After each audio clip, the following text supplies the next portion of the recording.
Olá, sejam muito bem-vindos ao meu canal. Eu sou a Janaína Cunha, psicóloga, e para o vídeo de hoje eu trouxe um tema que eu achei muito bacana, né?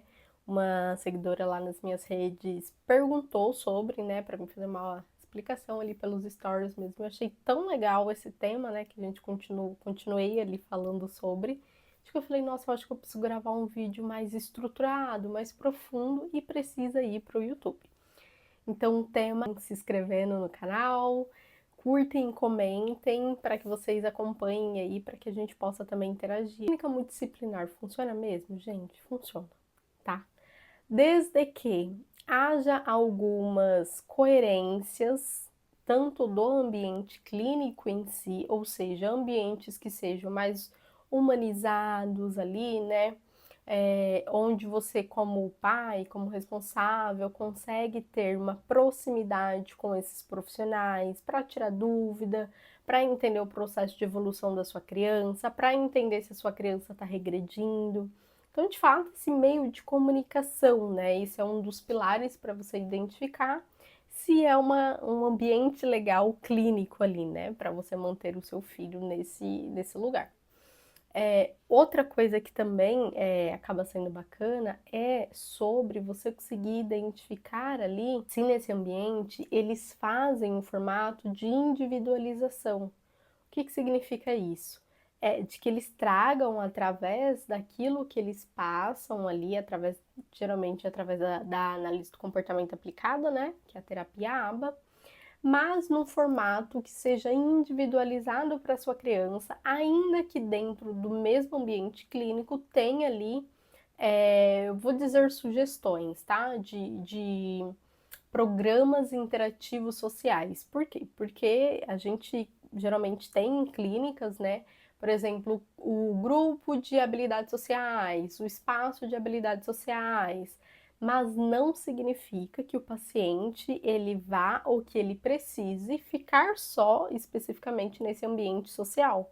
Muito pelo contrário, muitas habilidades é construída a gente fala que é um para um, né? Que é o profissional, ou seja, o terapeuta e a criança, que é onde a criança ela consegue ter maior atenção, maior concentração naquilo que ela está executando, porque não tem tanto ruído externo, né? Não está tendo tantos acontecimentos para tirar a atenção dessa criança. Então, favorece esse processo de desenvolvimento, de evolução dessa criança.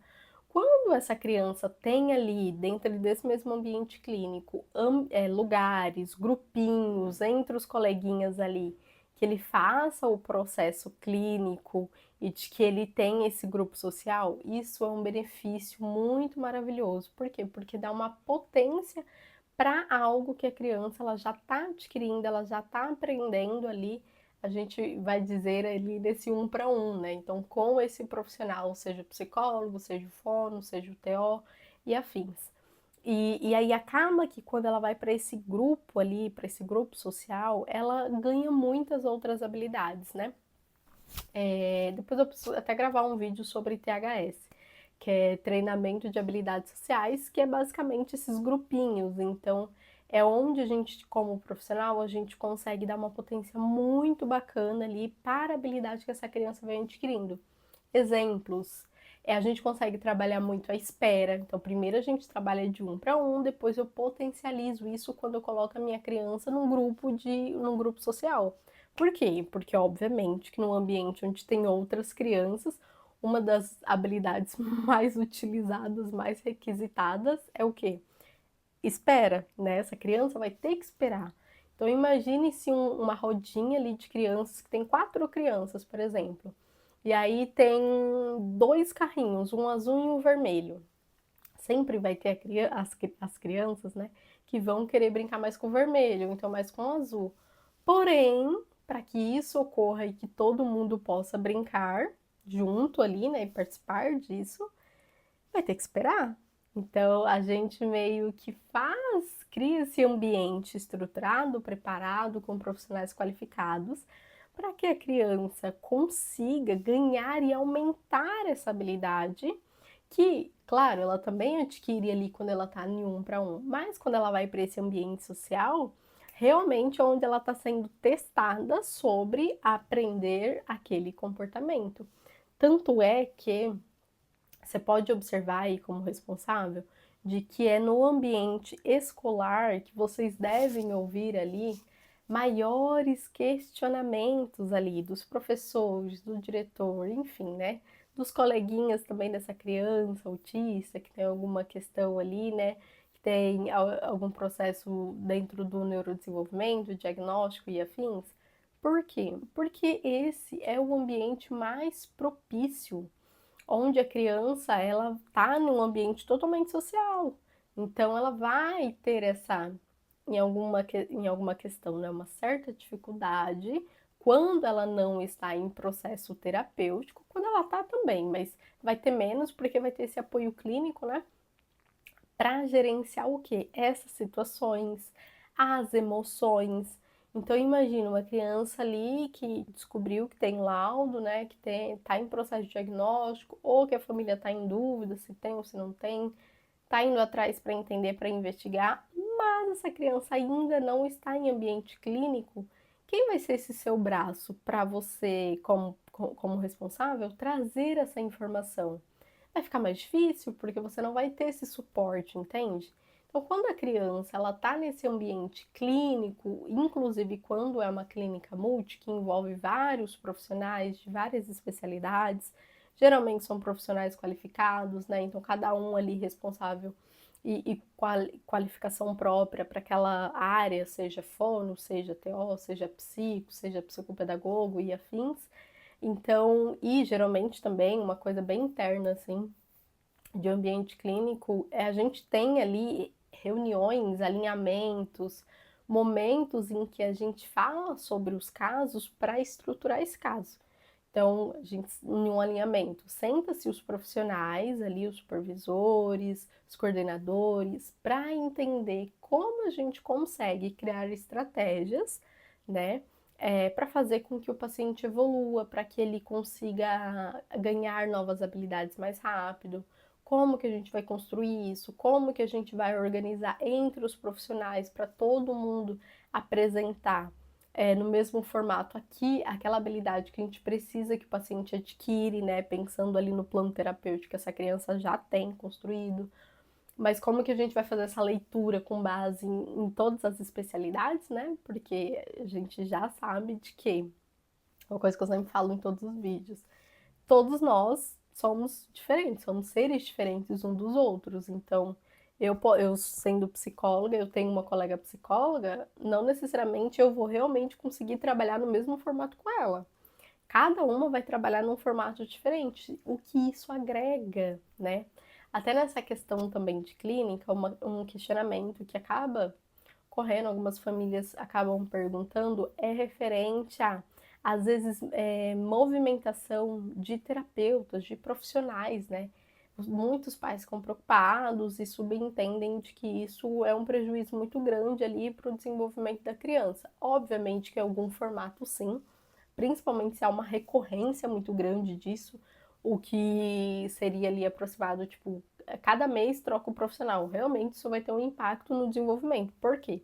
Porque não dá tempo da criança e nem do profissional em si, mas pensando na criança, ela não consegue desenvolver esse vínculo, ela não consegue construir esse vínculo com esse profissional. Portanto, se eu não construo o vínculo, essa criança ela não ganha habilidade, tá? Porque a estruturação de vínculo, ela parte de um nível de confiança. Então, a criança, quando ela está ganhando habilidade rápido, pode-se entender, também é uma percepção aí para você como pai ter esse entendimento. Quando a sua criança estiver ganhando habilidade mais rápido naquele setor, ou se trocou o profissional, observa, se ele está ganhando habilidade mais rápido, pode ser ali porque ele conseguiu vincular muito mais rápido com esse profissional. Então, isso é um benefício.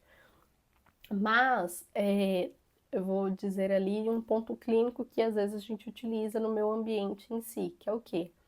Eu tenho algumas psicólogas e em alguns momentos a gente menciona para essas psicólogas atenderem um único paciente. Por quê? Porque é aí onde eu consigo trabalhar a generalização, ou seja, esse paciente, além dele construir o vínculo, após o vínculo, após ele ter algumas boas habilidades adquiridas, a gente começa esse processo de generalização entre os terapeutas, porque aí eu preciso entender, em ponto de generalização de comportamento, como a minha criança tá nesse ponto. E aí, para isso, eu preciso colocar para que outras profissionais façam esse treininho com ela para entender se ela adquiriu ou não. Tem um outro vídeo aqui no canal que eu também falo sobre esse processo de generalização. Eu falo de forma mais profunda e específica. Se eu não me engano, é no vídeo O que é aba. Depois eu até deixo aqui para vocês no cards. Mas é para vocês conseguirem ter essa percepção. Então, é importante essa questão da generalização, porque isso contribui para a criança adquirir também parte desse comportamento. Reforço, não significa que ter essa recorrência de troca de profissional vai favorecer o processo do desenvolvimento. Não. Mas, quando isso é pensado em formato estratégico, alinhado com a equipe e até incluído ali no formato dentro do plano terapêutico, contribui sim, porque aí vai ser feito através de estratégia, né? Olhando ali também os resultados, análise de gráfico, para entender se está fluindo mais com um profissional ou com outro. Por quê? Porque aí a gente potencializa mais esse ganho de habilidade dessa criança, tá bom? Então, falei tudo isso para resumir de que sim, gente, funciona. O que precisa sempre olhar ali dentro esse ambiente clínico é o que para mim também como profissional faz muito sentido, é sobre uma comunicação desses profissionais com os familiares, né, explicar ali, falar o ponto de evolução, regressão da criança, porque isso contribui muito para em nível de segurança até para os pais e também para a criança, né, para que todo mundo fique na mesma página. Porque o processo multidisciplinar também não, se ele for feito sozinho, a criança vai demorar mais para evoluir. Precisa se construir um formato onde tenha tanto o processo clínico como a família ali juntinho, né, trabalhando em paralelo com essa clínica para que a criança possa evoluir e também a escola. Se a gente consegue fazer essa tríade, eu falo que é a tríade do autismo, né? Que é nesse formato onde a gente consegue consolidar todos esses ambientes onde a criança mais frequenta estarem alinhados com muitas boas habilidades adquiridas, porque de fato é o que vai fazer ela conseguir ter essa confiança, estruturar esse emocional, aprender habilidades novas, é quando esses três ambientes onde ela mais frequenta estiverem alinhados, tá? Então eu vou ficando por aqui e a gente se vê no próximo vídeo.